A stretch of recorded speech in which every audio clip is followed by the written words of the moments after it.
አንድ ሰው ከ15 ሚሊዮን ብር በላይ ከፍሎ አፓርትመንት ገዛ። ከ2 ወር በኋላ ግን ያልጠበቀው ነገር ነበር ያጋጠመው። ውሃ መጥፋት ጀመረ፣ ፓርኪንግ እንዳልተካተተ አወቀ። እንደገና ደግሞ የወራዊ አስተዳደር ክፍያም ከጠበቀው በላይ ነበር። ከሁሉም የከፋው ደግሞ እነዚህን ሁሉ ነገሮች ከመግዛቱ በፊት ማወቅ ይችል ነበር። ታዲያ እናንተም ይህን ስህተት እንዳትደግሙ ዛሬ አፓርትመንት ከመግዛታችሁ በፊት የግድ ማረጋገጥ ያለባችሁን 10 ወሳኝ ነገሮች እናያለን። ቪዲዮውን እስከ መጨረሻው ተመልከቱ። መጨረሻ ላይ ብዙ ገዢዎች የሚረሱትን አንድ ወሳኝ ምክር አጋራችኋለሁ። አንደኛ፣ ቦታ ወይም ሎኬሽን። በሪል ስቴት ውስጥ ሎኬሽን ሲባል ሰምታችኋል። ምክንያቱም ቦታ የቤት ዋጋንና የወደፊት እድገቱን ይወስናል። ትምህርት ቤት፣ ሆስፒታል፣ መንገድና የተለያዩ የገበያ ማዕከላት እንዲሁም የሃይማኖት ተቋማት ቅርብ መሆናቸውን አረጋግጡ። ሁለተኛው የግንባታ ጥራት ነው። ቤቱ አዲስ ስለሆነ ብቻ ጥራቱ ጥሩ ነው ማለት አይደለም። ግድግዳው ላይ ትልልቅ ወይም ሰፋፊ ስንጥቆች አሉ ወይ? ጣሪያው የውሃ ፍሳሽ ምልክት አለው ወይ?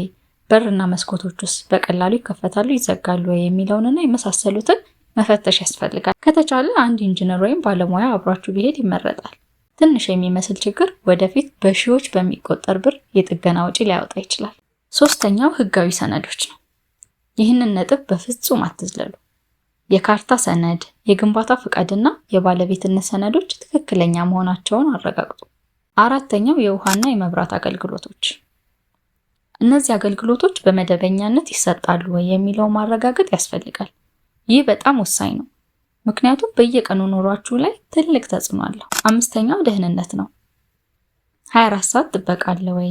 አይበለውና እሳት ቢነሳ የእሳት ማጥፊያ አለ ወይ? የአደጋ ጊዜ መውጫውስ በትክክል ተዘጋጅቷል ወይ የሚለውን አረጋግጡ። ከሁሉም በፊት የእናንተና የቤተሰባችሁ ደህንነት ይቀድማል። ስድስተኛው ፓርኪንግ ነው። አሁን ላይ መኪና ባይኖራችሁ እንኳን ወደፊት ሊኖራችሁ ስለሚችል ፓርኪንግ ተካቷል ወይ? ተጨማሪ ክፍያ አለው ወይ? ስንት መኪና ማቆም የሚችል ነው የሚለውን ማወቅ ያስፈልጋል። ሰባተኛ ተጨማሪ ወጪዎች ናቸው። ይህ ብዙ ሰዎች የሚረሱት ነገር ነው። ቤቱን ከገዛችሁ በኋላ የስም ማዞሪያ፣ የአስተዳደር ክፍያ፣ የጽዳት ክፍያ፣ የጥበቃ ክፍያና የመሳሰሉት ቀድማችሁ ጠይቁ። ስምንተኛ የክፍሎች አቀማመጥ ነው። ክፍሎቹ ትልልቅ ካሬ ወይም ሰፋፊ መሆናቸውን ብቻ ማየት የለባችሁ። በቂ ብርሃን ይገባሉ ወይ? አየር በደንብ ይዘዋወራሉ የሚለውንም አረጋግጡ። ዘጠነኛ የአልሚውን ወይም የገንቢውን ባክግራውንድ ማጥናት ነው።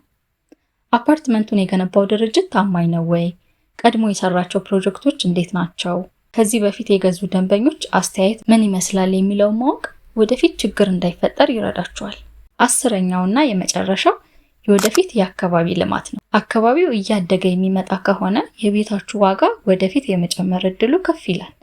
እንግዲህ እነዚህ ቤት ከመግዛታችሁ በፊት ማረጋገጥ ያለባችሁ 10 ዋና ዋና ነገሮች ናቸው። እናንተስ ሰዎች ቤት ሲገዙ ሌላ ምን ነገር መታየት አለበት ብላችሁ ታስባላችሁ? ኮሜንት ላይ ጻፉልኝ። ቪዲዮ ጠቅሟችሁ ከሆነ ላይክ፣ ሼር እና ሰብስክራይብ በማድረግ እንደነዚህ አይነት ጠቃሚ ቪዲዮዎችን ታገኛላችሁ። አመሰግናለሁ።